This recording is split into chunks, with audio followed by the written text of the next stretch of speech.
সবকিছু ঠিক থাকলে আজই বিসিবির নতুন সভাপতি পদে আসীন হতে যাচ্ছেন জাতীয় দলের সাবেক অধিনায়ক ও টেস্টে বাংলাদেশের প্রথম সেঞ্চুরিয়ান আমিনুল ইসলাম বুলবুল। বোর্ড সূত্রে জানা গেছে, বিকেল 4:30টায় বোর্ড পরিচালনা পর্ষদের সভায় এই সিদ্ধান্ত নেওয়া হবে।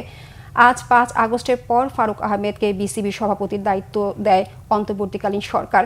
কিন্তু সাম্প্রতিক সময় নানা বিতর্ক জন্ম দিয়ে বোর্ড পরিচালকদের রোষানলে পড়েন ফারুক। তার পদত্যাগের দাবি ওঠে। ফারুক পদত্যাগে রাজি না হওয়ায় বৃহস্পতিবার বিকেলে বিসিবির 8 পরিচালক তার প্রতি অনাস্থা জ্ঞাপন করেন।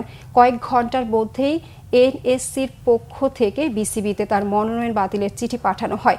পরে আরও একটি চিঠি পাঠানো হয়। তাতে এনএসসির নির্ধারিত 5 মনোনীত কাউন্সিলের মধ্যে ফারুকের মনোনয়ন বাতিল করে আমিনুল ইসলাম বুলবুলকে মনোনয়ন দেওয়ার কথা জানানো হয়।